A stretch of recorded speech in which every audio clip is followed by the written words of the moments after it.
Look, a consulate staffer is the source of the latest COVID case in Queensland after travelling from Sydney to the Sunshine Coast. As part of a national exemption, consular staff are allowed to travel to and quarantine inside their own homes. The man in his 20s tested positive while he was in quarantine. Queensland Chief Health Officer Dr. Jeanette Young said the man had followed all the rules and guidelines that applied to him, and they were contact tracing passengers from his flight. Queensland Premier Anastasia Palaszczuk spoke about the incident at this morning's press conference. Of course, we had that situation the other day where the gentleman flew into Sydney and then transferred on a flight to the Sunshine Coast. I'm going to raise this at National Cabinet. I think now is the time for overseas travellers to definitely go into mandatory hotel quarantine. There have been some exemptions. I don't think the time is right now for those exemptions. However, that is going to be a matter for the chief health officers around the country to look at, and of course I want to put that on the agenda for National Cabinet as well. I just don't think we need to have any elements of risk at the moment when we're dealing with this global pandemic, and if we can close off any of those loopholes, it'll keep everyone safe. Robbo, I've got to say, I didn't realise consulate staff had superpowers and weren't susceptible to the virus. Oh, hang on, they're not.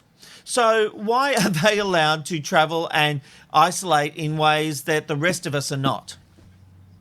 Well, I can't answer that question exactly, but on a kind of a broader sense, without knowing the full rules of the situation, I don't know, actually, because if you think about it, a consular officials, a lot of that work would be like day to day, would be able to be done on Zoom, in the office, on email, on group video chats, all of that kind of thing.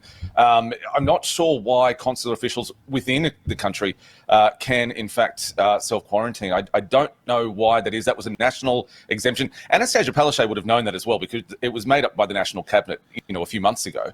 I agree with her. I think every time there are rules made for us, there is a second set of rules made for those in power. And this guy has followed the rules for him, but been allowed to come back into the country, didn't have to isolate straight away, and then been allowed to travel. It is beyond ridiculous that this is allowed to happen. Robbo, I feel like I've interrupted you. I'm sorry. No. I agree. Ben, isn't it time we need to understand that there cannot be two sets of rules for people? We need to look. And having said that, when the Danny Minogues of this world quarantine in their own home because they've got the money to pay for security and medical, I actually don't have a major problem with that. What I have a problem with is when you are risking the lives of other people because you're traveling with them. Yeah, I think you're right. I mean, to me, I think it seems ridiculous that people are getting different circumstances. I know people are going to say that I'm backtracking because I said that it was fine for the Minogues and it was fine for Nicole Kidman. But at the end of the day, I never really understood the whole, hall pass thing, making a special circumstance. Should media be allowed to cross and travel the country because they're essentially asking to be called an essential service? So that would be one rule for the media and another rule for us. Are you okay with that? Not overly. It does depend on the circumstances. But if you look at what the media are doing, they're not really covering the country. No. Because if they're trying to do it with sport and things like that. But you're okay if media and journalists and cameramen travel, but not a consular official? I'm okay. No, I'm okay if everyone follows the same rules and quarantines. And isolates. Answer the question. Journalists are saying... No. I'm saying those journalists should not have special exemptions not to quarantine. If you come into Queensland, the rules are you quarantine for 2 weeks, right?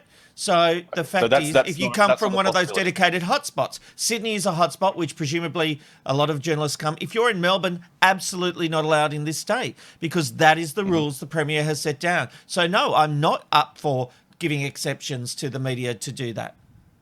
And Free TV, who represent 7, 9 and 10, are actually approaching the Morrison government and asking them for a blanket exemption as well, so that they can go around the country to cover things like sport and obviously the news and things like that. So 7, 9 and 10 obviously think strongly enough that they need to do that. But they have reporters in each state that can cover this.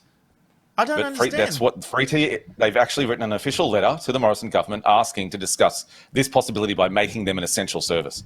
Well, just like consulate officials, I didn't realise reporters had super strength and were resistant to COVID-19. It's the Ben, Rob and Robbo, Ben, Rob and Robbo.